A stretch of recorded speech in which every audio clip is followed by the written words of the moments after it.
Buenas tardes, bienvenidos una vez más, digo una vez más, a aquellos que sean habituales de las conferencias que tienen lugar en este esplendoroso marco que el casino generosamente nos cede, gracias presidente, a una actividad que en este caso está organizada por Alumni. Aquí tenemos a nuestra presidenta de honor, Angelita Calvo. Supongo que a estas alturas ya casi todo el mundo está familiarizado con el término alumni. Para aquellos que no lo estén, sepan que era lo que antes se llamaba ASUS, la Asociación de Antiguos Alumnos y Amigos de la Universidad de Salamanca, pero que desde hace unos años se llama Alumni, por seguir la denominación que se entiende en el mundo académico en todo el mundo. Y que, por cierto, somos casi 50.000, hemos rebasado ya el número de 50.000. O sea que se pueden imaginar el tipo de red social que supone Alumni en todos los continentes. Y gracias, Angelita, por tu presencia y por haber gestionado con este hombre tan ocupado la conferencia de hoy. Presentar a alguien a quien uno conoce desde hace muchos años y con quien en nuestra época de decanos, que coincidimos hace algún tiempo también, con las complicidades inevitables en el mundo de la gestión universitaria, pues puede ser muy difícil o puede ser muy fácil. Yo me remitiré a los datos para dejar constancia de que estamos ante un gran nombre, lo que en el mundo anglosajón se llama un big name, en la Universidad de Salamanca. Porque Juan Manuel Corchado es catedrático de la Universidad de Ciencias de la Computación e Inteligencia Artificial, ha sido vicerrector de investigación durante unos años, director del Parque Científico de la Universidad de Salamanca, ha sido, como acabo de decir antes, 2 veces decano de la Facultad de Ciencias, es doctor en Ciencias de la Computación por la Universidad de Salamanca y además es doctor en Inteligencia Artificial por la Universidad del Oeste de Escocia, University of West Scotland, que es su nombre técnico. Dirige el grupo de investigación reconocido como VISITE, que es sobre bioinformática, sistemas inteligentes, tecnología educativa, un centro que ya se creó hace 20 años, más o menos. También es director de varias otras iniciativas, coordinador de otras muchas, profesor visitante de algunas universidades, como el Instituto Tecnológico de Osaka. Es profesor visitante también de universidades de Malasia y de algunos otros países del Golfo Pérsico y sus aledaños. Presidente del Consejo Académico de varias instituciones y, además, recientemente ha sido invitado a formar parte del patronato de la Fundación AstraZeneca para el fomento de la ciencia y la investigación. Como es sabido, AstraZeneca es una gran empresa farmacéutica de ámbito global que tiene su sede en Cambridge y es la 5ª farmacéutica del mundo que opera en más de 100 países. Y quien tenga alguna curiosidad más, precisamente en la Gaceta de hoy viene una entrevista con Juan Manuel Corchado. Esto de la inteligencia artificial, para quienes a duras penas boqueamos con la inteligencia natural, pues la inteligencia artificial nos cae ya muy distante. Se refiere, creo yo, en términos generales a cualquier conducta humana que se desarrolle mediante una máquina o mediante un sistema, y él ya nos lo aclarará, que puede optimizar, por ejemplo, proyectos y procesos empresariales, completar las tareas de forma mucho más rápida, eliminar errores humanos que a veces se pueden dar y muchísimas más cosas que seguramente abordará Juan Manuel a lo largo de su intervención. Claro, también tenía sus aplicaciones y así las tuvo en un principio, creo recordar, en el ajedrez. Y precisamente esta semana estamos celebrando en Salamanca, como saben, el Festival Internacional de Ajedrez, muchas de cuyas sesiones tienen lugar precisamente aquí en el casino. Y se puede utilizar pues, en voz de transformación de voz a texto o viceversa, supongo, en vídeos, en servicios financieros, en fin, prácticamente en todo lo que concierne a la vida normal de la sociedad en la que vivimos y en sus distintos ámbitos empresariales, mercantiles, investigadores, docentes, etc. También leí hace poco que se podía aplicar la inteligencia artificial para la prevención de averías en los aerogeneradores, es decir, en esos molinillos que vemos por todas las cumbres de España. Yo no sé si es así o no, pero desde luego lo he leído hace muy poco. Y en fin, hay algunas dudas. Por ejemplo, el título de Inteligencia para acelerar la revolución a mí me deja un poco perplejo. Lo de revolución, ¿en qué sentido se utilizaría la revolución? Él nos lo aclarará seguramente. Evidentemente no creo que tenga nada que ver con el título de la última novela de Pérez Reverte, que se titula así, Revolución. Quiero resaltar también bueno, a modo de broma, que yo no sé si se pueden crear chistes mediante la inteligencia artificial. ¿Podría, por ejemplo, la famosa Alexa contarnos uno si se lo pedimos? Decimos, Alexa, cuéntame un chiste verde. Alexa, cuéntame un chiste guarro. No sé si eso será posible. Pero sí quiero también mencionar de manera expresa las buenas relaciones que hemos tenido siempre y las buenas relaciones que Juan Manuel Corchado ha tenido desde siempre, desde hace muchos años, con Alumni, con entonces Asus, y con Alumni, con quien hemos organizado muchas cosas conjuntas y que siempre lo hemos tenido en gran aprecio, no solamente por su valía, que es mucha, como ustedes podrán comprobar, sino también por el grado de afecto humano y la relación que hemos mantenido a lo largo de estos años. No me alargo más porque estoy seguro de que lo que nos va a contar hoy Juan Manuel Corchado va a ser muy interesante y nos va a dejar como mínimo asombrados. Así que él tiene la palabra. Muchísimas gracias, Román, por tu presentación. Como bien ha dicho mi querido compañero, nos conocemos cuando yo empecé a ser decano, de esa época sobre todo, aunque él es sobradamente conocido desde hace muchísimo tiempo para nosotros, porque ha sido un profesor que ha dejado pozo en todo lo que ha hecho durante muchísimos años y que tiene una visión extraordinaria de la universidad y del que yo aprendí muchísimo cuando empecé con el oficio de decano sin tener ni idea de ello. Por suerte, rápido me aceptó como su alumno y hice lo que pude ahí siempre con su guía y ayuda. También quiero agradecerte a Angelita por haberme invitado, que es para mí realmente un placer y un orgullo estar aquí con vosotros. Angelita es, ¿qué se puede decir? Angelita es la mejor, no hay otra como ella. Y además, no solo por su carácter, sino por el empuje que le mete a todo y sobre todo por lo que disfruta con ello. O sea que muchísimas gracias, Angelita. Y, señor presidente, gracias por invitarme a este sitio tan maravilloso en el que he pasado muy buenos momentos desde hace mucho tiempo, yo también. Bueno, buenas tardes a todos o buenas noches y vamos al grano, yo creo, ¿no? Porque no tenemos mucho tiempo. Y además Angelita me ha dicho, si puedes, al final hacemos un pequeño examen tipo test para ver si la gente realmente aquí que viene y que está muy implicada, pues ha prestado atención de verdad. Pero bueno, a lo mejor no hace falta porque voy a intentar mantenerlos despiertos y despejados.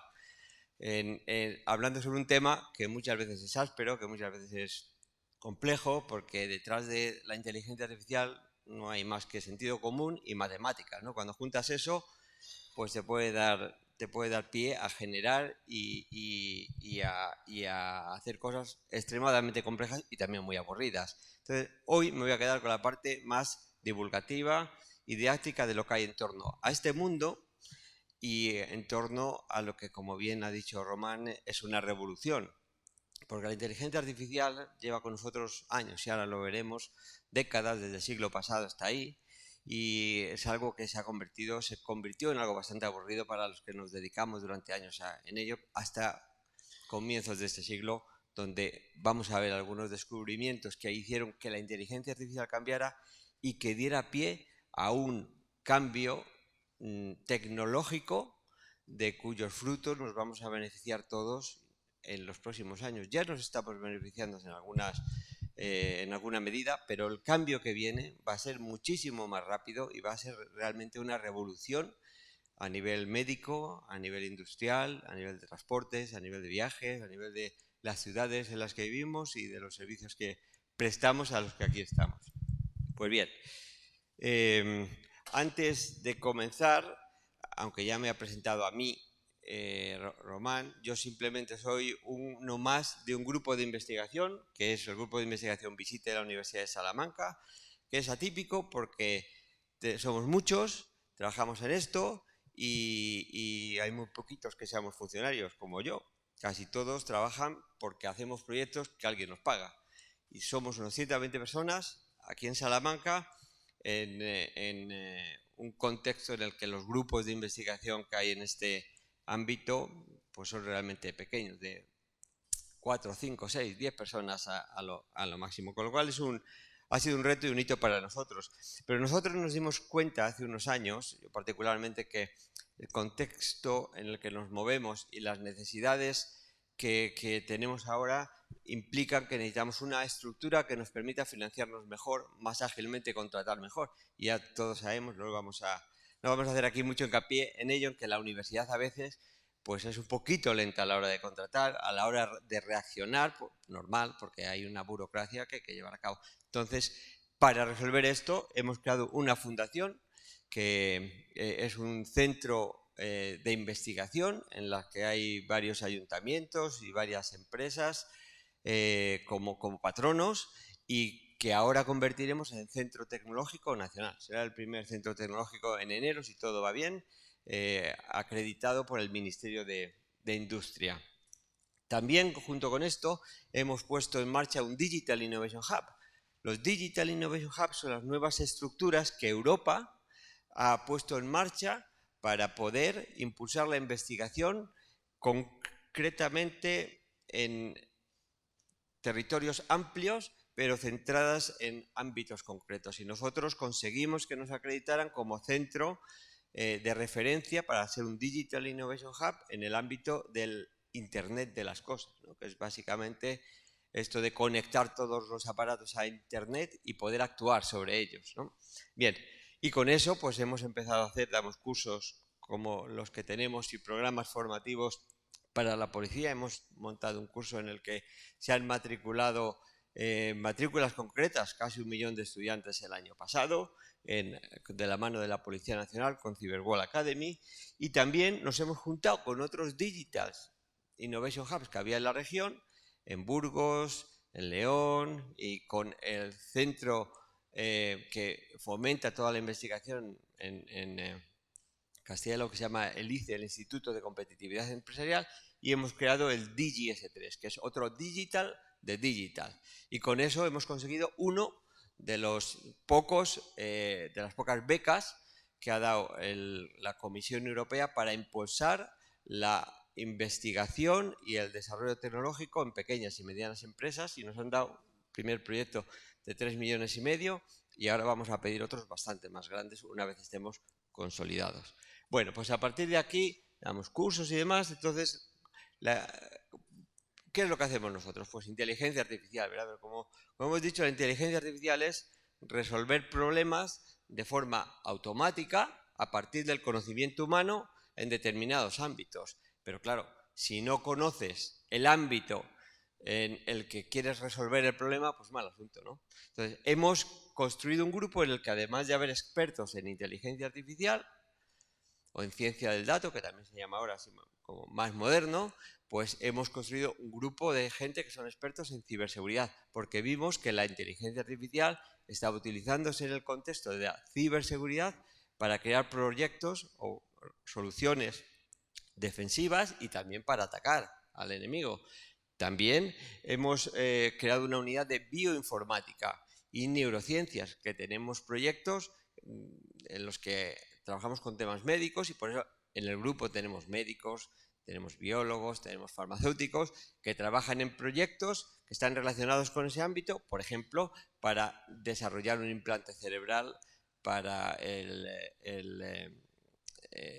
resolver o paliar en la medida que podamos la epilepsia, o para hacer lo que se llama el análisis genético de próxima generación, que es evaluar, por ejemplo, alinear el genoma humano, que se llama crear el mapa genético de cada individuo, y a partir de ahí identificar pues, las anomalías o los posibles tumores en base a esas anomalías y detectar no solo pues, si hay un cáncer relacionado o un tumor, sino identificar el mejor tratamiento para este cáncer. A partir de ahí, pues ahora han surgido, y hablaremos de ello con más detalle, otras tecnologías como es el blockchain, donde se utiliza la inteligencia artificial, el fintech, que es la aplicación de todo lo que hacemos en el mundo financiero, que como sabéis, pues, gestionar mucho dinero pues cuesta tiempo y recursos y se puede automatizar en gran medida, a los textiles inteligentes, al desarrollo de las ciudades inteligentes, a las redes eléctricas o a las redes de comunicación o al mundo de la industria. En nuestro grupo de investigación y en el Air Institute somos unas 200 personas en el que hay expertos en inteligencia artificial, pero expertos también en estas otras áreas en las que trabajamos. Y no solo nosotros, sino con muchas empresas y otras instituciones de investigación que nos ayudan, ¿no? En este sentido, el Air Institute es un centro de investigación que ahora mismo tiene una sede en Béjar, tiene una sede, vamos a ver si funciona el vídeo.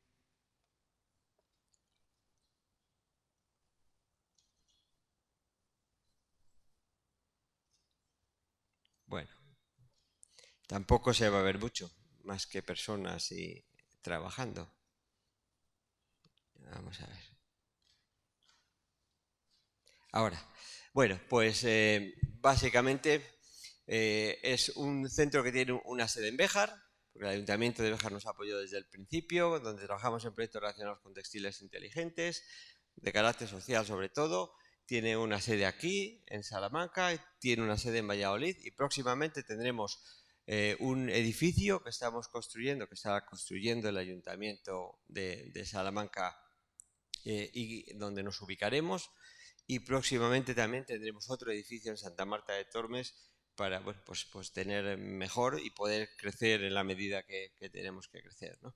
Entonces, básicamente, desde aquí gestionamos varios proyectos de emprendimiento, de creación de empresas, de aceleración de empresas, de gente que trabaja con nosotros, estudiantes que son muy dinámicos y que quieren hacer cosas y desarrollar su propio negocio, pues los ayudamos, además de hacer todos estos proyectos que hacemos nosotros. Vamos a seguir porque si no, no nos da tiempo a ver todo. Tenemos también mucha relación, como bien ha dicho Román, con varios centros en el Instituto Tecnológico de Osaka. Osaka es una de las, junto con Kioto, de las grandes ciudades de la zona del Kansai, que es una zona muy industrial, y allí, con la ayuda de Mitsubishi Heavy Industry o de Sony, por ejemplo, estamos desarrollando proyectos en el ámbito de la inteligencia artificial y la robótica desde hace años, en uno de los pocos campus verticales. Toda la universidad del centro tecnológico es un rascacielos que se construyó en Úmeda y es, la verdad que como centro de trabajo es un espacio extraordinario donde además recibimos muchos investigadores. También trabajamos, como ya ha dicho Román, en proyectos, por ejemplo, con Iberdrola, que nos ha apoyado mucho en el desarrollo de un centro tecnológico en Qatar, en el Parque Científico y Tecnológico de Qatar, que es un centro extraordinario como no hay otro en el mundo posiblemente a nivel de infraestructuras, y también con el centro TTI de Abu Dhabi, y más en la zona de Malasia. Trabajamos en la Universidad de Malasia en Kelantan, en un centro de biotecnología que ha impulsado el gobierno recientemente, con un compañero mío que me invitó a codirigir, en el que estamos haciendo proyectos con industria farmacéutica muy potentes y muy interesantes. Aquí en Europa también tenemos muchas relaciones con realmente centros de toda Europa, sobre todo Bélgica, a través de Medvia, con la industria farmacéutica que hay allí, en Irlanda con la Science Foundation Ireland, entidad para la que coordino el desarrollo de varios programas de investigación, o con Europol, por ejemplo, que todos conocéis, que es la policía de las policías en Europa, donde empecé a trabajar en un proyecto para intentar identificar a delincuencia en Internet, sobre todo relacionada con el terrorismo. Cuando empezaron los ataques terroristas del ISIS en Europa, crearon un comité que coordinamos yo y un compañero italiano para desarrollar la tecnología para identificar a aquellos que hacen apología del terrorismo en las redes sociales, también utilizando inteligencia artificial. Bueno, vamos a seguir más con este tema y vamos a ver cómo las redes neuronales o la inteligencia artificial que todos conocemos ha cambiado y está cambiando. Hemos pasado de unos productos que eran algoritmos matemáticos verdaderamente simples que se empezaron a desarrollar a mediados del siglo pasado, cuando varios físicos, porque no había informáticos en aquella época, o muy pocos físicos, filósofos, biólogos, empezaron a pensar cómo podían crear sistemas que aprendieran, por ejemplo, a reconocer patrones, a reconocer la escritura manuscrita. Esto pues se desarrolló sobre todo en países europeos y en Estados Unidos, donde se invirtió muchísimo dinero, y en Estados Unidos se crearon, bueno, pues por desgracia la guerra y todo esto mueve muchísima tecnología, empezaron a crear sistemas para leer, por ejemplo, toda la información que aparecía en los periódicos alemanes o en los periódicos de la Unión Soviética o de países afines, para intentar descifrar pues, enigmas, ¿no? Y se crearon máquinas específicas que computacionalmente, con algoritmos que ahora se llaman de inteligencia artificial, en aquel momento no, eran capaces de identificar todo lo que pasaba ahí. Creo que le he dado al botón sin querer. Bueno, pues de estos sistemas que se crearon en un principio hemos pasado a que eran básicamente ecuaciones, pequeñas ecuaciones matemáticas que leían una codificación de unas letras y te decían, pues estas letras que parecen parecidas todas son una A. Estas otras escritas por distintas personas o con distintas fuentes escritas a máquina o con imprenta corresponden a una B. Bueno, pues de ahí pasamos a lo que son los sistemas expertos, que a diferencia de los sistemas de aprendizaje automático, como las redes neuronales que aprenden en base a datos, estos sistemas se crearon con el conocimiento humano. Por ejemplo, un médico, ¿no? Un médico te ve, dice, oye, en función de si tienes fiebre, estás tosiendo, te has quedado frío, catarro. ¿No? Es fácil, ¿no? O si tienes un hueso que te sale por aquí, te ha roto el brazo, ¿no? Eso es conocimiento humano y eso se ha desarrollado durante muchos años a un gran nivel. Bueno, pues los ingenieros informáticos que crearon el primer sistema inteligente que se llamó el MICIN para poder ayudar a los médicos rurales de Estados Unidos a identificar distintas enfermedades, pues fueron unos sistemas que básicamente nos permitían la identificación de enfermedades concretas. ¿Qué sucedía? Que en aquella época no existía Internet, ¿verdad? Internet es algo muy reciente. De hecho, yo estudié informática aquí y nadie me explicó qué era Internet, porque no existía, claro.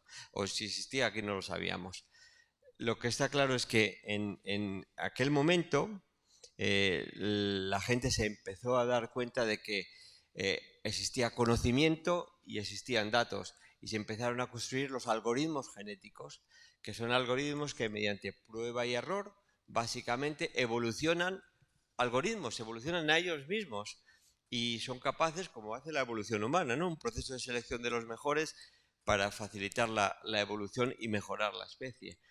Todo eso aquello evolucionó y se crearon, por ejemplo, con lógica difusa, unos sistemas de control, porque, claro, en el mundo hay cosas que están claras, ¿no? Pero, por ejemplo, si yo le pregunto a ustedes, ¿alguien tiene frío? Como está aquí el jefe, no vamos a decir que sí. Pero a lo mejor si le pregunto a alguno, ¿alguien tiene calor? Alguno puede tener calor, pero hay otros que están simplemente a gusto, ¿verdad? O sea, es una misma situación en la que nuestra percepción puede ser distinta. Podemos tener, cuando alguien come un plato o bebe un vino, puede decir, este vino me gusta, este vino no me gusta, o bueno, me parece normal, ¿no? Bien, pues la lógica difusa nos permite tratar con incertidumbre, de manera que podemos tener sistemas expertos que nos digan, oye, mira, esto es bueno en este nivel, es malo en este nivel y es término medio en este otro. Y, por ejemplo, se utiliza para hacer sistemas de control. Los sistemas de control de péndulos, por ejemplo, Berengi fue el director de un poco mayor que yo, conocido mío y de todos los que trabajamos con él, es una persona que va mucho a los congresos, es un iraní, discípulo de Loftizadeh, que fue el que creó esta tecnología, que es otro iraní que ya está jubilado, tampoco son muy mayores, como ven ustedes, y ese ha implantado los sistemas de control que se utilizan, por ejemplo, en las lanzaderas espaciales de la NASA. Casi todos los sistemas de control inteligentes se hacen con esa tecnología, que es inteligencia artificial, que está ahí, ¿no? Pero bueno, eso ha evolucionado, porque cuando acabó el siglo pasado, llegó este siglo, ¿con qué nos encontramos? Con el cambio de siglo, ¿verdad? El cambio de siglo hizo que mucha gente invirtiera muchísimo dinero para cambiar los antiguos programas que utilizaban los 2 dígitos que se asocian al fin de los años que vivimos un siglo, ¿no? Antes, como no había espacio, no se guardaba en 1998, se guardaba el 98, ¿verdad? Y el año siguiente, el 99. Si queríamos saber cuánto tiempo había pasado entre 2 años, pues restábamos y era fácil. Pero ¿cómo restas del año 2000 el 99, 1999? Ya es más complicado si solo tienes 2 dígitos. Entonces hubo que cambiar todos los programas. Eso hizo que muchos, incluido yo, empezáramos a trabajar con algunas empresas para cambiar todo eso y se generó mucha mano de obra. Cuando se cambiaron todos los programas, nos quedamos todos en el paro. Dijimos, ya no hay tanto trabajo, ya no ganamos tanto dinero, porque por eso se pagaba muchísimo. Entonces, ¿qué había? Internet. Y como había Internet, todos nosotros nos dedicamos a hacer cosas para Internet. Y un montón de informáticos que no sabían qué hacer empezaron a meterse en Internet. Y Internet se desarrolló en un momento en el que la tecnología empezaba a ser muy barata. Y con esos desarrollos de Internet, ¿qué empezaron a aparecer? Aplicaciones, por ejemplo, ligadas a los teléfonos móviles. Todo el mundo ya tiene un teléfono móvil con una cámara. Fijaros la cantidad de fotografías que hacemos hoy en día y que colgamos en Internet, ¿verdad? Bueno, pues con toda esa información, con todo lo que había ahí, pues, y pensando que estaba todo conectado, se empezó a crear la inteligencia artificial distribuida. Entonces, con la inteligencia artificial distribuida empezamos a construir sistemas que estaban en distintos ordenadores, en distintos continentes, pero que colaboraban entre sí para hacer un producto mucho más potente y poder abarcar problemas mucho más grandes de logística, las aerolíneas, por ejemplo, que se mueven por todo el mundo, o las empresas multinacionales que están en todo el mundo, o incluso para que los resultados de un sistema inteligente en Estados Unidos médico se pudieran aplicar aquí en España, ¿no? Todo conectado. Bien, pues eso se creó con el concepto de lo que se llama sistemas multiagente. Los nombres aquí no importan, lo importante es el concepto. Pero luego se dieron cuenta los ingenieros de que además era muy importante hacer que todos esos sistemas inteligentes colaboraran con los humanos. Porque, claro, ¿quién se fía? Yo hoy en día me dejan un coche de estos inteligentes que conduce solo y no sé yo si me fiaría. Iría súper estresado. Igual que sucede con eso, si a mí me dicen, oye, te tiene que operar un robot o te opera un doctor, ¿tú qué dices? Pues yo que me opere el doctor, porque nunca se sabe, ¿no? Cualquiera sería. Bueno, pues con el concepto de máquina social se empezaron a crear sistemas inteligentes que eran sistemas de ayuda a la toma de decisiones para los expertos, ¿no? Y ahí nos quedamos. Y pues ya se había avanzado muchísimo. La inteligencia artificial evoluciona también porque le tenemos que cambiar a todo el nombre para conseguir dinero, porque si vendes lo mismo, los políticos no te dan la pasta. Si le das un nombre nuevo, digo, uy, esto puede ser interesante y puedes conseguir financiación. Bueno, entonces, ahí llegamos y aquí he puesto un vídeo que es extremadamente corto, pero bueno, es igual de, por ejemplo, el Blue Brain, que es básicamente uno de los sistemas más grandes que se empezaron a construir en esta época, a primeros de siglo, para simular, por ejemplo, los efectos de medicamentos en el cerebro de animales, para tener que sacrificar menos ratones en el laboratorio, por ejemplo, o para simular grandes infraestructuras. ¿Qué pasa si hay hay lluvias torrenciales y se desborda un pantano y afecta a muchísimas cosas, ¿no? A cada elemento, ¿cómo afectaría? Bueno, estos sistemas han ido evolucionando y según han ido evolucionando, perdón, que vamos para atrás, hemos llegado hasta que a primeros de este siglo, y aquí es donde empieza una de las revoluciones que hemos tenido, aparece lo que se conoce como el Deep Learning. En el mundo, con esto de Internet, se ha generado tanta información y además han proliferado las empresas que se dedican a ganar dinero solo por almacenar información, que en muchos casos no se usa para nada, pero ahora todos nos vemos obligados a guardar todo lo que hacemos, ¿verdad? Y han aparecido lo que se llaman los cloud, ¿no? Esos sitios que llamamos las nubes, que básicamente son grandes ordenadores que están situados en muchos sitios, que hay muchas empresas que los gestionan, de manera que tú te conectas al cloud y subes tus ficheros. Realmente los subes al cloud de Amazon. Nosotros sabemos que Amazon es una empresa, ¿verdad? Pero no sabemos si nuestros datos van a parar a un servidor que está en Bruselas, a uno que está en Alaska, a uno que está en China, a uno que está en Rusia. No sabemos dónde está, pero siempre podemos acceder a estos datos. Pues estas empresas han fomentado que todos guardemos cosas. Y en paralelo, algunas de ellas han fomentado concursos para que todos digamos, oye, vamos a crear sistemas que clasifiquen todo lo que aparece en Internet de forma más fácil. Y aquí es donde apareció el concepto del Deep Learning o la inteligencia artificial profunda, ¿no? ¿En qué consiste? Es muy sencillo de entender. En que tú tienes muchas imágenes, muchos cuadros, puedes tener millones. Cuantos más, mejor. ¿Y ahí qué vemos? Pues ahí hay dos barquitas y un poquito de césped. Bueno, pues esa imagen la duplicamos muchas veces. 50, 100 o 200 veces, depende del algoritmo. Y la duplicamos y cada vez que hagamos una dúplica la vamos a modificar un poquito. Le pasamos un filtro, le cambiamos la tonalidad o la granularidad, lo que queramos. Le cambiamos un poquito de la imagen. Y luego reducimos el tamaño. Y esto haciéndolo muchas veces, al final todas las imágenes, si lo hacemos bien, claro, que tengan un barco, nos van a dar como solución un vector que va a ser, por ejemplo, el 0,01 o el 0, lo que sea. Entonces, vamos a crear un sistema que cualquier imagen que tenga un barco nos va a dar un resultado, de manera que cuando nosotros hagamos una fotografía, si estamos en un sitio donde hay un barco en la imagen, la pasamos a la red y la red nos va a reconocer que hay un barco. Pero lo mismo sucede con los animales.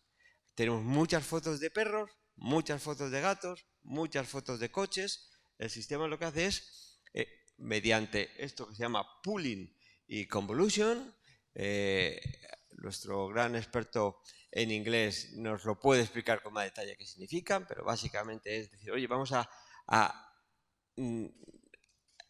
replicar las imágenes, modificándolas, y vamos a reducir el tamaño y vamos a generar un sistema que ahora mismo, hoy por hoy, es infalible a la hora de clasificar imágenes, fijaros. Y además tiene una ventaja, que es que a diferencia de antes, estos tipos de algoritmos nos permiten analizar un mismo problema desde distintas perspectivas. Me explico.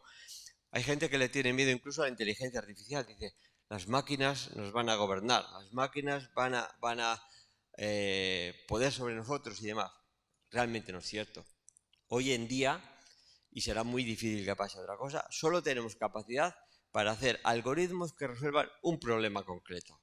A un algoritmo que resuelve y que es capaz de identificar lo que hay en una fotografía, no le puedes decir que le ayude al médico a llevar a cabo una operación o que arregle o que haga mantenimiento preventivo en un generador. Cada algoritmo es monotarea, pero estos algoritmos tienen una ventaja, es que analizan los datos desde muchas perspectivas distintas. Por ejemplo, las fotos podemos dentro de esta red programarla, y somos nosotros las que lo programamos, no son los sistemas que inteligentemente se organizan, sino somos nosotros los que los programamos para, por ejemplo, estudiar los colores, que es importante a la hora de reconocer un barco, porque suele estar a lo mejor en el mar sobre un fondo azul. Pero también, si las imágenes que tenemos ahí son cuadriculadas, redondeadas, podemos conocer la variedad de tonos, podemos identificar si la imagen es muy homogénea, imaginaros pues un fondo azul, o como esta tiene mayor número de tonalidades y demás. Y esto nos ha hecho avanzar muchísimo en el desarrollo de los proyectos que hacemos, ¿no? Básicamente esto representa un poquitín lo que estamos haciendo, una imagen como la del ayuntamiento, creo que es de Madrid, o me parece a mí, aunque no tengo claro, porque les he pedido que me la pongan hoy y no sé qué me han puesto, pero me da que es eso. Las Cibeles.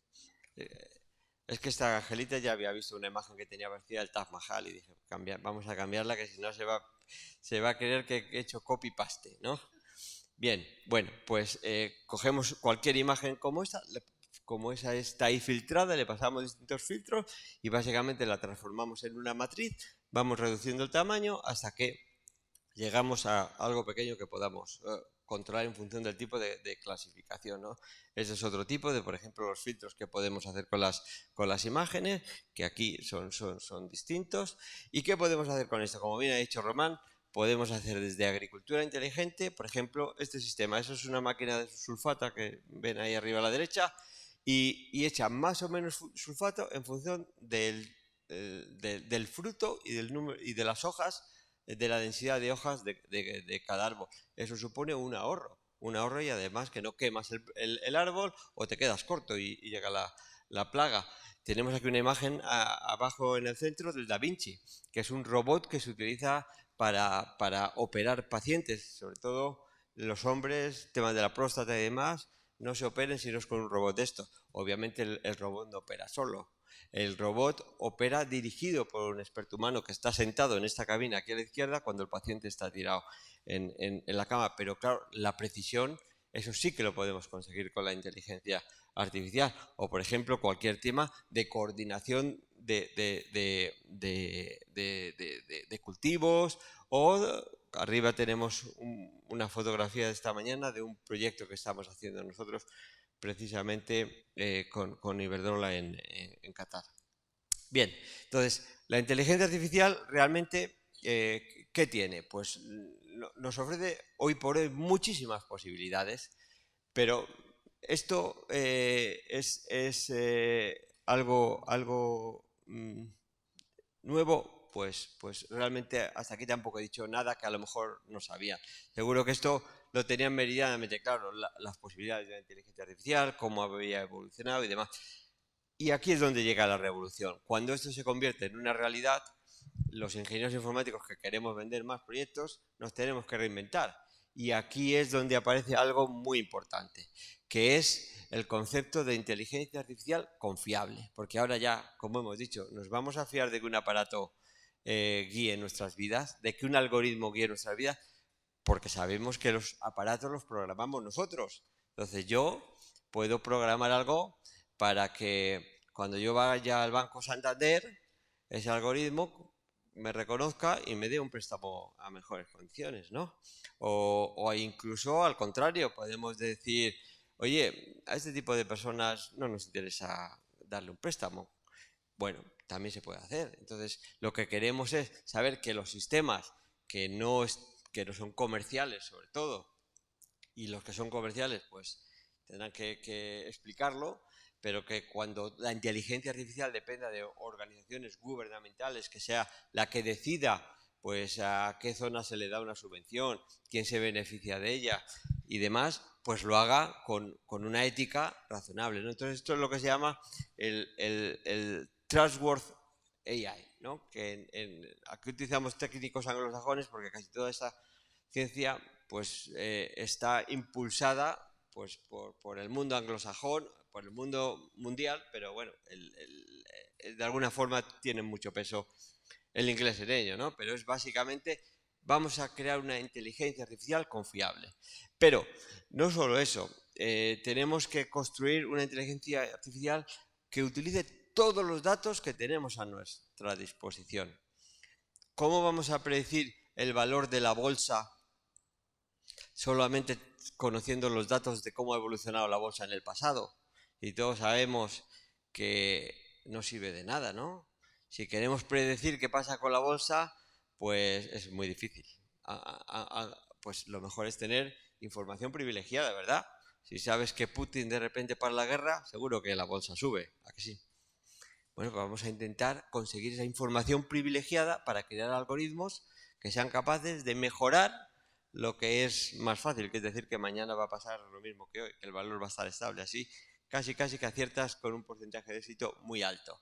Entonces, para eso necesitamos utilizar toda la información. Y ahora vamos a ver cómo lo hacemos para conseguir que, manteniendo la privacidad, que es otra cosa muy importante del dato, los sistemas públicos que de alguna forma nos quieren ayudar sean capaces de ayudarnos, pero sin que nosotros tengamos que compartir información que a lo mejor no queremos compartir. A nosotros nos interesa que otros sepan qué programas de televisiones vemos, a qué canales de internet nos conectamos, a quién llamamos por teléfono o cuándo ponemos la calefacción. A lo mejor no, pero sí que nos gustaría un sistema que nos ayudara, ¿no? Que nos dijera, mira, este programa te va a gustar. O, oye, apaga la calefacción que no lo vas a necesitar. O, bueno, que conozca nuestros hábitos y tenga nuestro domicilio en condiciones óptimas para su funcionamiento.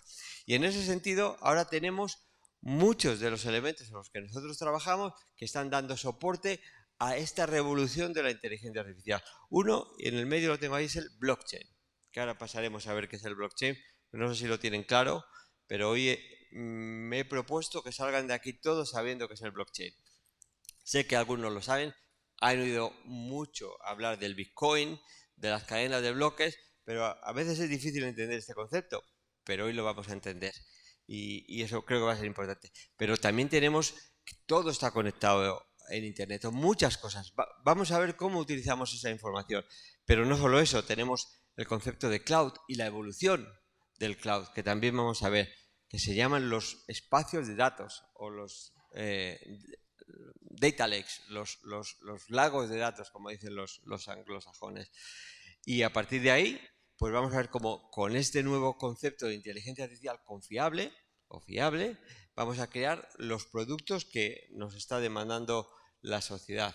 Bien, en este sentido hay varios elementos importantes que vamos a revisar, desde el blockchain, que será por el que empecemos porque es al que le voy a dedicar más tiempo, es el más complicado, hasta el concepto de digital twin, que es un gemelo inteligente o un gemelo digital.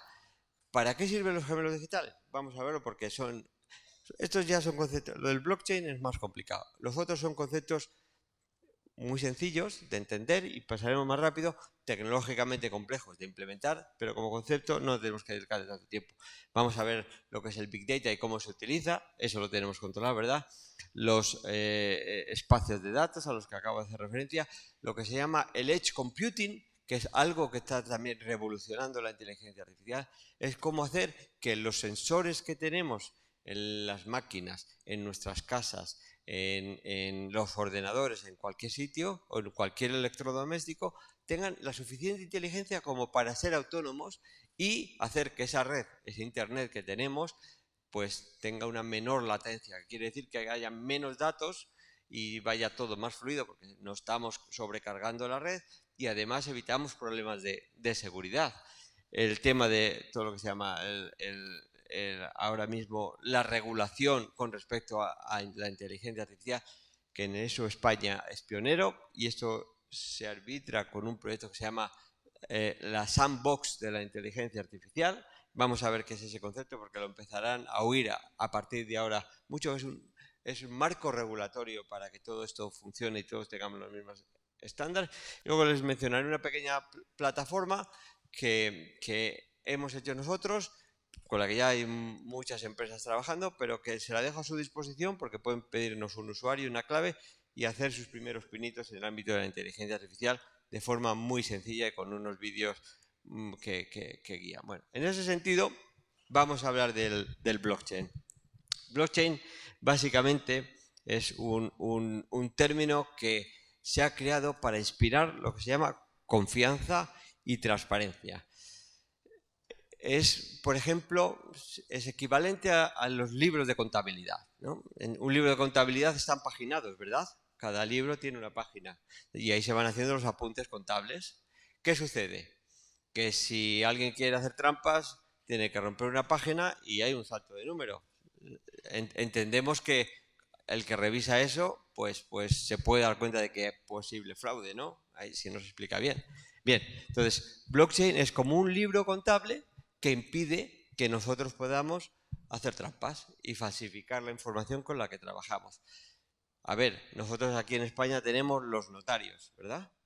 Los notarios están ahí para dar fe que todo lo que tienen ellos es inmutable, ¿no? Y ahí creemos todos. O cuando Hacienda almacena nuestros datos. No nos vamos a pensar que Hacienda nos va a engañar, ¿no? Y de repente se va a inventar datos. Tenemos muchas entidades que hacen eso. Pero ¿qué sucede ahora? Que hay muchos proyectos en los que intervienen muchas entidades privadas o personas de muchos sitios del mundo.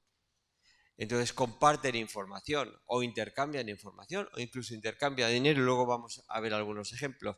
¿Qué sucede en este caso? En este caso tenemos básicamente un problema, que es que necesitamos que ese notario pues esté al alcance de todo el mundo y no puede ser, ¿verdad? Porque normalmente están en su despacho y ahí nos salen y vamos todos ahí. Bueno, pues básicamente con blockchain lo que hacemos es vamos a crear un libro contable al que todos tengamos acceso y que sea inmutable. Bien, ¿y cómo vamos a hacer todo eso? Pues fijaros, todo ello, como ya he dicho, es con la intención de generar confianza, generar un producto que sea durable en el tiempo y que se pueda consultar hacia atrás, transparencia, integridad y demás, y además salvaguardando la confidencialidad del dato. Porque claro, si yo recibo 1.000 euros de Román, a lo mejor no me interesa que nadie lo sepa, pero Román quiere tener claro que me ha dado, ya está dispuesto a dármelos, porque hay muchos testigos que si no, Román me los da, los sé él y yo, pero yo puedo decir, Román, que no me los diste. O él, oye, que te di 2.000, me tienes que devolver 1.000. Bueno, ¿qué es lo que hacemos? Eso es un tema entre él y yo. Lo que queremos es que todos sepáis que él me ha dado algo y que yo cuando quiera puedo demostrar qué es, pero que no hay trampa ni cartón. ¿Y cómo lo hacemos? Pues fijaros, para eso utilizamos lo que son los sistemas de encriptación. Esto es muy sencillo. Esto, básicamente, lo que tenemos es, ¿os imaginan el libro contable? Todas las hojas, ahí vamos haciendo nuestros apuntes y almacenando información de transacciones, por ejemplo, económicas o no, o de contratos, ¿no? Ahora se lleva mucho este concepto que habrán escuchado ustedes de NFT, ¿no? Que son los contratos inteligentes, sobre productos audiovisuales o sobre viviendas, o sobre lo que se quiera. Bueno, cuando utilizamos una función hash, que es también algo muy cercano al blockchain y que seguro que han escuchado, lo que estamos haciendo es encriptando la información. Estas funciones tienen una característica muy sencilla. Si miren ahí, verán Hello World, que es Hola Mundo. Es lo que escribimos los informáticos para ver si un programa funciona al principio, ¿no? Y un símbolo de exclamación. Con esta función hash, como por ejemplo el SHA-256, lo que hacemos es cualquier texto que tengamos, no importa que sea Hola World o el Quijote, todo lo va a transformar en una cadena alfanumérica que siempre tiene la misma longitud, la que nosotros queramos que tenga. Por ejemplo, en este caso, 256 caracteres. Y ahí tenemos la clave de encriptación y los que tengamos una clave privada nuestra, que somos los que hemos generado con este algoritmo el dato, podemos desencriptarlo. O sea, yo le doy a ustedes esta cadena numérica que tenemos aquí, esta, y la puedo compartir con todos ustedes. Todos saben que es una cadena numérica y que hay detrás de una información, pero los únicos que vamos a saber qué hay son Román y yo, porque tenemos la clave para desencriptar esto. Todos tenemos la misma clave, el sistema la misma función hash para encriptar el dato, pero luego cada uno puede tener nuestra única clave desencriptada. Esta diferencia entre hello world y este hello world es que este de aquí no está escrito en cursiva, perdón, en negrita. Este está en negrita y este no está en negrita, pero la cadena que se ha generado es completamente distinta. Y lo que hemos cambiado es la W mayúscula por la minúscula y la cadena es distinta. Entonces, metamos lo que metamos, cualquier cambio que hagamos en nuestro texto, que puede ser una coma del Quijote, el valor va a ser completamente distinto. O sea, aquí tenemos un mecanismo para compartir información de manera que, aunque la compartamos entre todos, solo Román y yo vamos a saber lo que hay ahí metido. Entonces, con este concepto, que es el fundamental de entender, y ya lo van a entender aquí gráficamente sin entrar en detalles, lo que vamos a generar es una cadena de consenso, de manera que todas, por ejemplo, si compartimos dinero o bitcoins, si me manda a mí Román unos cuantos de sus bitcoins o de cualquier otra criptomoneda, hablo de esto porque es a lo mejor la forma más sencilla de verlo. Él me lo manda de su monedero al mío, los dos monederos tienen esta información, pero la vamos a compartir con todos. Todo el mundo sabe que entre Román y yo nos hemos repartido unos dineros. ¿Cuánto? Solo Román y yo lo sabemos.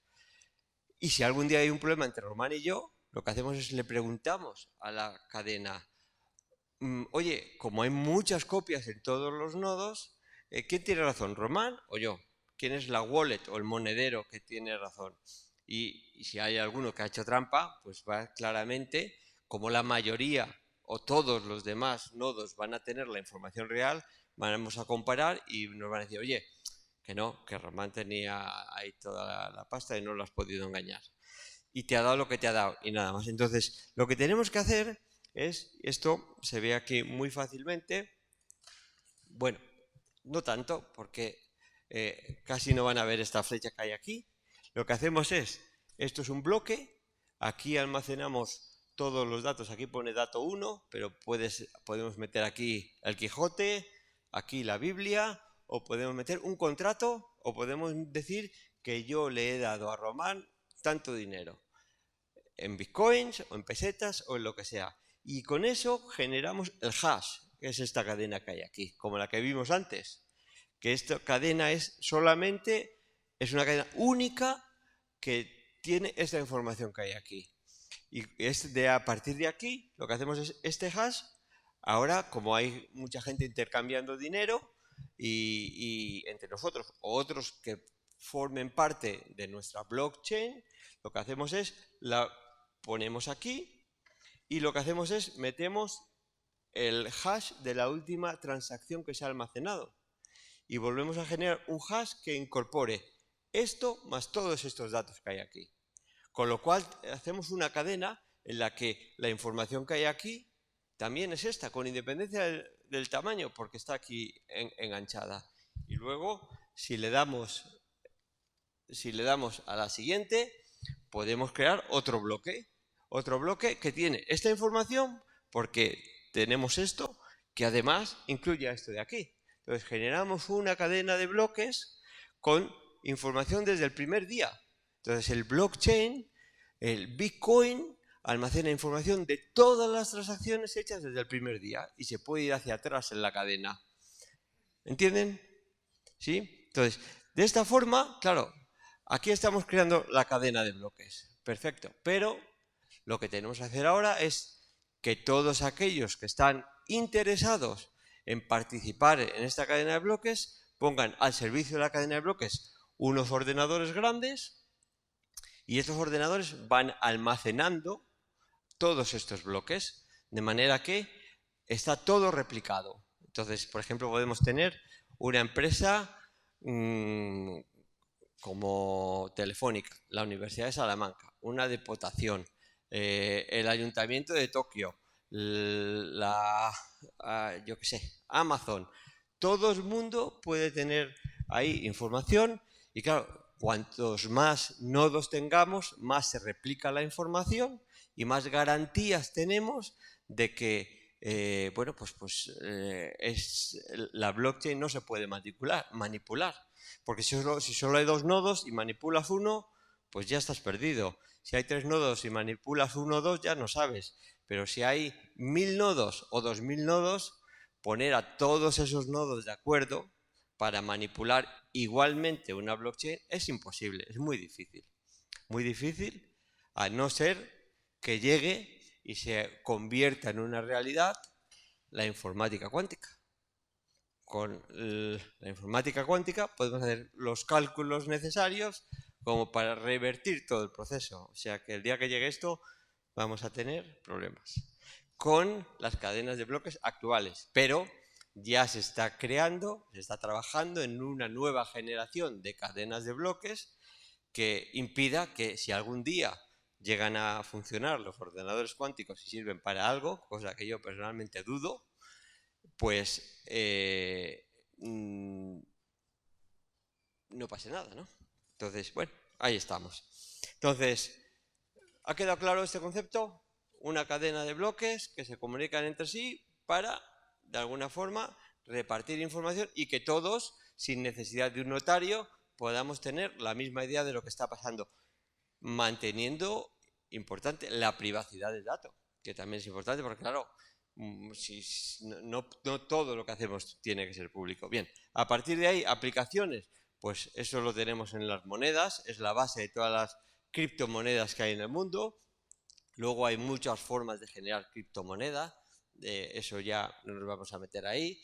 Nosotros tenemos la nuestra y hace unos años cuando la sacamos, aunque no tenía ningún valor, tenemos un montón de gente que la quería comprar, solo por si acaso.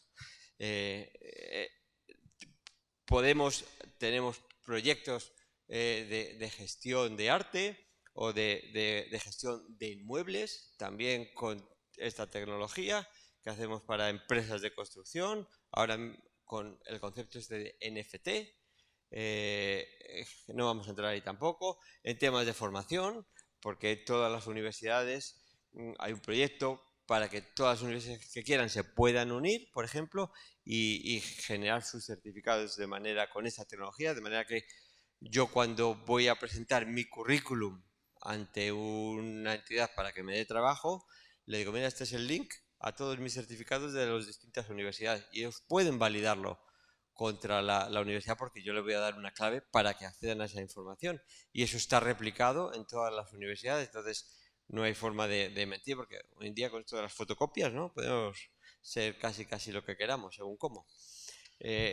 También en el ámbito audiovisual, que donde está muy de moda, en el ámbito de la prensa, también es importante la parte de trazabilidad. Cuando hay muchas empresas, nosotros lo utilizamos mucho en proyectos de trazabilidad. Cuando hay muchas empresas, los productores, los clientes, los distribuidores, los que a los productores les venden las materias primas, bueno, todos ellos intercambian mucha información y quieren hacer cosas y para ello utilizamos el concepto de blockchain para que todos estos que intervienen en un proceso, en este caso se llaman blockchain privadas, porque solo hay un número de miembros, pero oye, pues si hay 20 miembros o 30 miembros y a lo mejor aquellos usuarios que se quieran dar de alta, pues ya tenemos un número suficiente de nodos como para crear un sistema de este tipo en el que todo el mundo sepa si la ternera que estoy comprando es realmente de aquí o no es de aquí y qué ha comido y cuál es el padre y la madre de la ternera, ¿no? Y quién la ha cuidado. Esto lo hacemos, por ejemplo, en un proyecto, bueno, este es un proyecto de tipo industrial que se llama Platinum, que tenemos con una empresa que se llama Sonae Arauco, que es el grupo industrial más grande que hay en Portugal. Estos tienen una... ¿Os acuerdan ustedes de Explosivos Río Tinto? Una empresa de hace muchísimos años en España que se disgregó en varias y algunas tenían plantas madereras en las que hacían tablones como estos que hay aquí, de esta mesa. Pues esto hacen los tablones con los que luego en Portugal IKEA construye sus muebles. Está en Valladolid, que en Valladolid hay muchos pinos, ¿no? Y si no, los traerán de donde sea. Pero están llegando camiones continuamente y hemos hecho un sistema de mantenimiento preventivo, porque como es una empresa tan antigua, pues tiene máquinas del siglo pasado, del año La Pera, y máquinas modernas. Entonces, lo que quieren es que toda la cadena de producción por la que pasa la madera hasta el final pues funcione bien, porque desde que entra el árbol un día por la mañana hasta que sale a las 24 horas el tablón hecho, es una cadena continua que no puede parar. Entonces, quieren que todas las máquinas funcionen. Entonces, para hacer el mantenimiento preventivo, pues utilizamos inteligencia artificial junto con IoT y además para conocer todo lo que pasa y que todos los que intervienen ahí sepan lo que hay, pues utilizamos un sistema de trazabilidad total que llamamos para garantizarlo.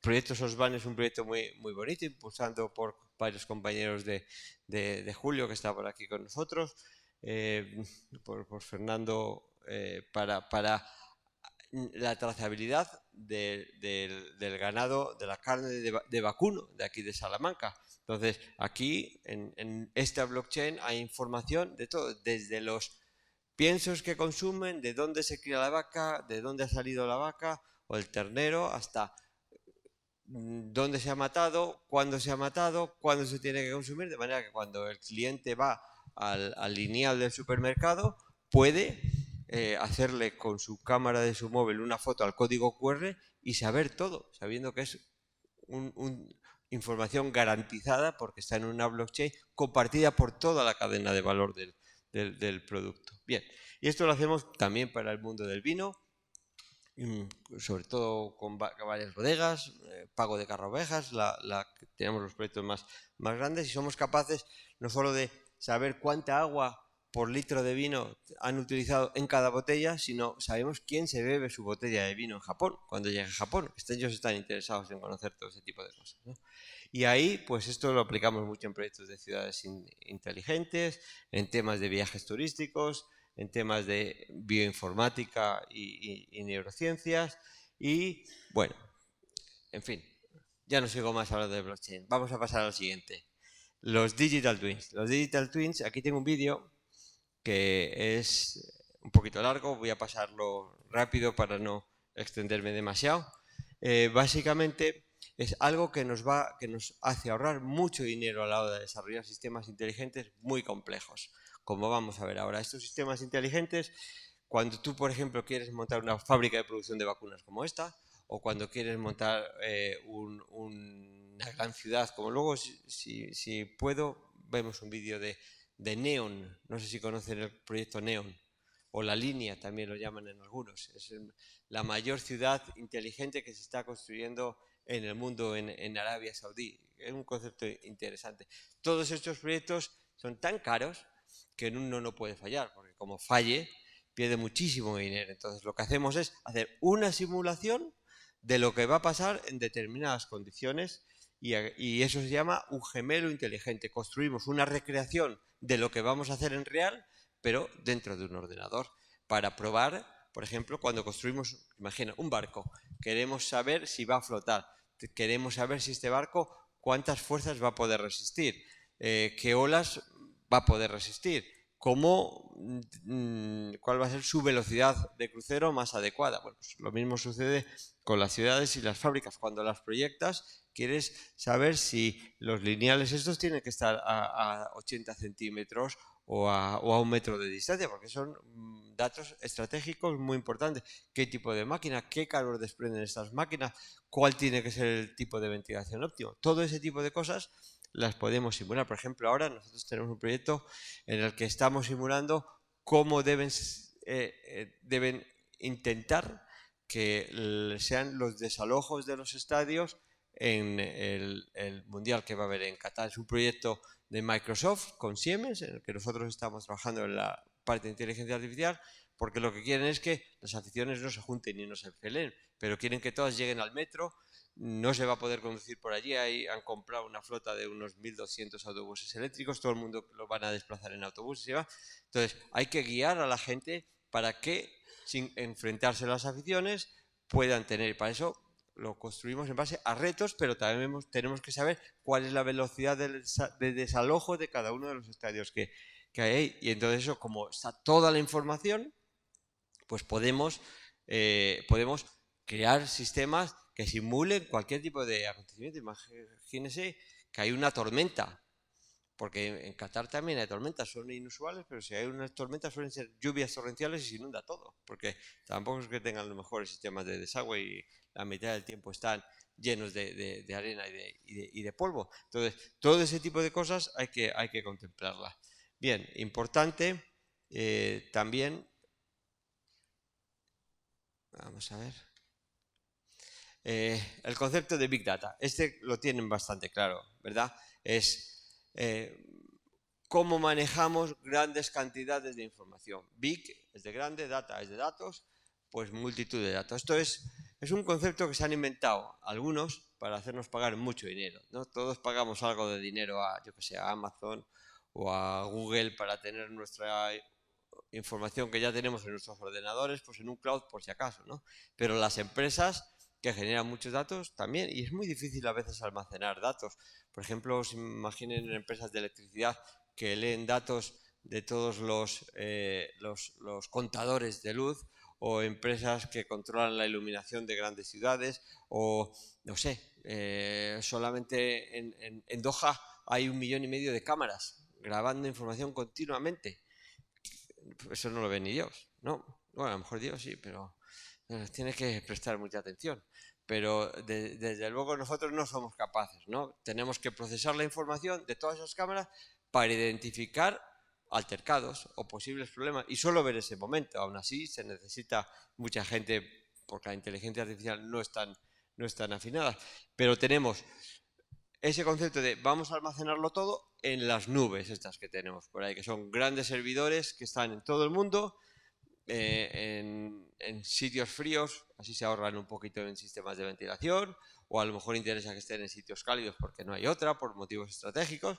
Entonces, nosotros almacenamos ahí toda esa información y luego aplicamos algoritmos de inteligencia artificial, muchas veces algoritmos simplemente estadísticos, para sacar información. Por ejemplo, si almacenamos información de todo lo que nos pasa a nosotros cuando vamos al hospital, pues el SACIL va a poder decir, oye, pues mira, según cómo este año los catarros van a venir por aquí, o según cómo las caderas que tengo que reponer van a ser estas, y hacer sus previsiones de compra de material, y las operaciones de apendicitis van a ser estas, porque ya tienen un histórico, tienen mucha información y se pueden aventurar pues a hacer compras de materiales, saber cuál va a ser la ocupación de los hospitales, todo ese tipo de cosas. Lo mismo lo hacen los aeropuertos, las fuerzas de seguridad, lo mismo hacen las empresas de logística que quieren, o de transporte, o las que venden, ¿no? El Corte Inglés seguro que tiene una predicción de las ventas del año que viene, más o menos acertadas, en función de los datos que tengamos, ¿no?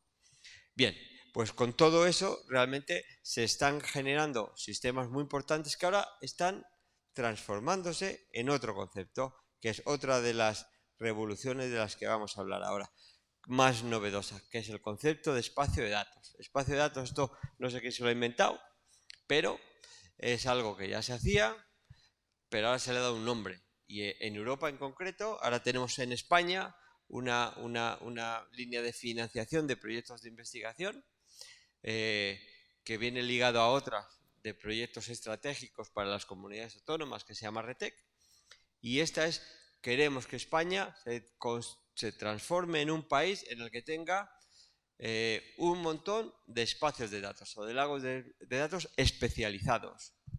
Entonces, ¿qué se está haciendo aquí básicamente? En estos lagos de datos lo que hacemos es básicamente decir, vale, tenemos muchos clouds con información, tenemos bases de datos. Aquí en la universidad tenemos un montón de bases de datos de cosas de los estudiantes, en la Pontificia también, el ayuntamiento tiene sus cosas, nosotros tenemos portales de datos abiertos donde toda la gente puede meter. Entonces, pero no solo eso, sino que entre nosotros todos los días nos enviamos millones de correos electrónicos, ¿verdad? Y además llegó el WhatsApp para ponerlo aún más duro, y un montón de WhatsApp de todo el mundo. Entonces, recibimos información de todo el mundo. Los lagos estos, o los espacios de datos, lo que hacen es facilitar la interconexión entre todos esos datos, públicos y privados, de mucha gente. Entonces, ¿los hacen para qué? Para que lleguen otras empresas o instituciones públicas y pongan en valor esos datos, dándonos mejores servicios u otros servicios. En algunos casos, servicios que nos cobran, y en otros que simplemente son porque son servicios sociales que nos pueden ayudar para mejorar el tráfico, para mejorar la medicina, para vendernos algunos productos y cosas de estas. Y todo ello de forma transparente, con algoritmos de inteligencia artificial que son capaces de garantizarnos que los datos se están utilizando bien. Entonces, aquí tenemos muchos datos procedentes de muchos sitios y de muchos clouds, tratados con muchos big data distintos, pero de forma que todos podamos unificarlos o generar sistemas a partir de toda esa información que está desconectada. Bien, esto es otra de las revoluciones que aún no se ha visto. En España tenemos una iniciativa que se llama Gaia X y también es pionera a nivel europeo en la construcción de espacios de datos.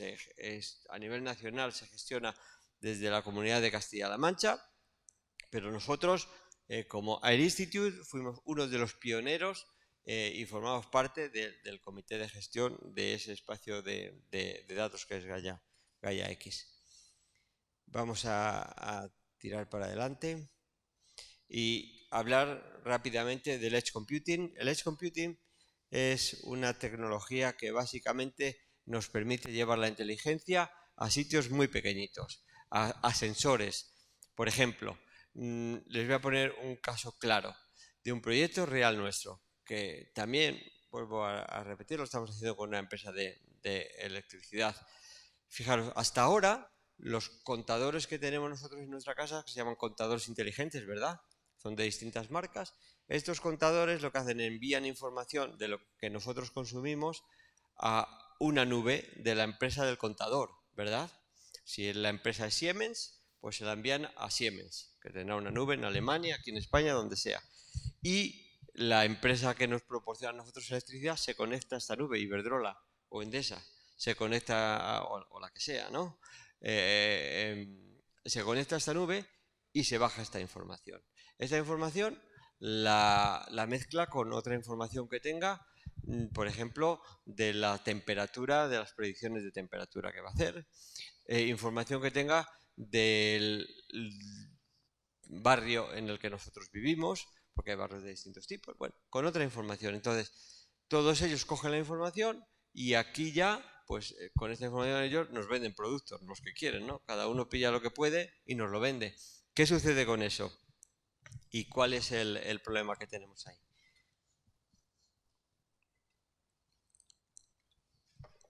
Lo que sucede es que nuestra información toda está en sus manos. Y si ellos quieren saber cuándo no estamos en casa, lo van a saber. Si quieren venir a robarnos, lo van a poder hacer, o vender esa información a alguien que luego lo pueda utilizar por distintos fines. Entonces, lo que queremos es que toda esa información en un pequeño sensor que tengamos en nuestro domicilio se ponga ahí y no salga de ahí, y de ahí se genere una pequeña inteligencia para satisfacer nuestras necesidades. A partir de aquí, nosotros hemos hecho, precisamente voy a hablar de este proyecto con el Ayuntamiento, un producto con tecnología nuestra. Nosotros tenemos una parte del grupo que hace electrónica para, por ejemplo, gestionar una fábrica inteligente o, por ejemplo, vamos a ver, para decidir qué tipo de o cuánta alimentación tenemos que darle a los animales que tienen en la mayor empresa de producción de carne de conejo que hay en España, que se llama Ermi, que es una empresa de aquí de Valladolid. Y bueno, con toda esta información podemos, por ejemplo, trabajar con Tecozan en el desarrollo de tecnología para hacer puentes. Realmente les ayudamos a alinear las cimbras autoportantes, o ahora, por ejemplo, los túneles que esta empresa de Zamora, que es auténticamente una maravilla y posiblemente desconocida para todos ustedes, está haciendo, por ejemplo, los nuevos túneles que se están haciendo de desagüe por debajo del río Támesis, con unas tuneladoras muy grandes, y para optimizar el funcionamiento de esas tuneladoras nosotros tenemos un proyecto con ellos para alinearlas y que cuando vengan las dos tuneladoras por los dos lados se encuentren exactamente en el mismo punto. O tenemos un pequeño proyecto también basado con esta tecnología que hemos hecho para el Ayuntamiento, que son un sistema basado en el Edge inteligente que es capaz de conocer cuál es la calidad del aire en este casino. Por ejemplo, en función de la gente que estamos, de cara al COVID, pues a lo mejor necesitamos ventilarlo más o menos y demás, en función de lo que sea. Bien, pues básicamente con este tipo de proyectos se ha avanzado mucho y se está cambiando todo el contexto de lo que era la inteligencia artificial, y para dejarlo perfectamente claro, se ha puesto en España un proyecto de una sandbox de inteligencia artificial. Hay sandbox de blockchain, hay sandbox de cualquier cosa que queramos, y lo que se definen aquí son las reglas del juego entre las instituciones públicas y privadas que están interesadas en el desarrollo de una tecnología. Y como la inteligencia artificial tiene sus ventajas y también sus inconvenientes, pues lo que queremos es tener un mecanismo que nos permita pues trabajar a todos con las mismas reglas y de forma creíble. Y bueno, por último, les voy a comentar que hay muchas plataformas para hacer inteligencia artificial. Nosotros hemos hecho una con la que desarrollamos la mayor parte de nuestros proyectos, que se llama deepin.net, a la que ustedes pueden acceder, cogerse un usuario gratuito y empezar a jugar con los conjuntos de datos que tenemos ahí, o con datos de los proyectos que tenemos que son públicos. Y a partir de aquí, pues yo creo que con esto vamos a terminar, dándole las gracias por su paciencia y por su tiempo. Muchas gracias.